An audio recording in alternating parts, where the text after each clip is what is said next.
మూసీ ప్రాజెక్టుపై మాజీ మంత్రి హరీష్ రావు బీఆర్ఎస్ నేతలు విషం చిమ్ముతున్నారని కాంగ్రెస్ ఎమ్మెల్సీ బాల్మురి వెంకట్ విమర్శించారు. మూసీ నదిని ప్రక్షాళన చేయడం వాళ్లకు ఇష్టం లేదు అన్నారు. మూసీ పరివాహక ప్రాంతం శుభ్రపడితే హైదరాబాద్ ప్రజలు ఎప్పటికీ సీఎం రేవంత్ ను గుర్తుపెట్టుకుంటారనే భయం బీఆర్ఎస్ నేతల్లో ఉంది అన్నారు. గతంలో హుస్సేన్ సాగర్ నీళ్లను కొబ్బరి నీళ్లు చేస్తానని కేసీఆర్ కబుర్లు చెప్పారని విమర్శించారు. మూసీ నది కోసం వేల కోట్లు ఖర్చు చేస్తున్నట్లు చెప్పి నగర ప్రజలను కేటీఆర్ మోసం చేశారని తెలిపారు. గాంధీ సరోవర ప్రాజెక్టు కోసం ప్రభుత్వం భూసేకరణ జరుపుతుంది అన్నారు. నిర్వాసితుల డిమాండ్లను ప్రభుత్వం పరిశీలిస్తుందని, వాళ్లు సంతృప్తి చెందేలా పరిహారం ఇస్తాము అన్నారు. రెచ్చగొట్టి రాజకీయ లబ్ధి పొందాలని హరీష్ రావు ప్రయత్నిస్తున్నారని ఎమ్మెల్సీ వెంకట్ మండిపడ్డారు.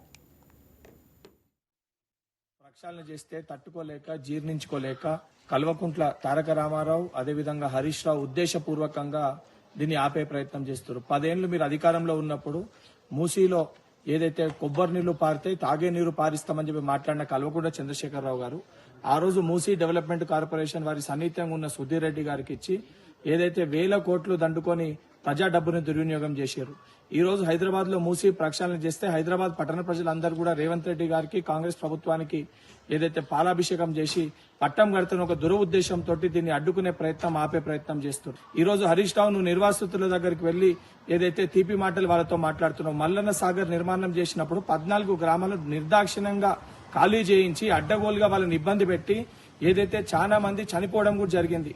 ఒక నిర్వాసిత అయితే సొంత తన ఇంట్లో ఏదైతే తను ఒంటిపైన కిరోసిన్ పోసుకొని కూడా జరిగింది. ఆ రోజు పట్టించుకొని మీ ప్రభుత్వము ఈ రోజు ఉద్దేశపూర్వకంగా ఏదైతే సంబంధించి కాంగ్రెస్ ప్రభుత్వం పైన బురద జల్లే ప్రయత్నం చేస్తున్నాం. నిర్వాసితులకి తప్పనిసరిగా వారికి సరైన న్యాయం చేయనీకి కాంగ్రెస్ పార్టీ సిద్ధంగా ఉంది. నిర్వాసితులకు కూడా నేను విజ్ఞప్తి చేస్తున్నా, ఈ బీఆర్ఎస్ పార్టీ నాయకులు ప్రతిపక్షాల నాయకుల మాటల్లో పడకండి.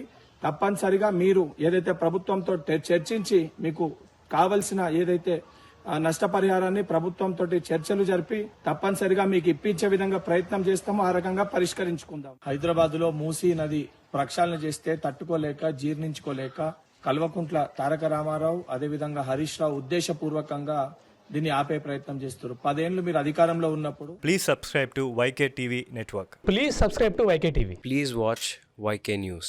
Don't forget to subscribe YK News channel.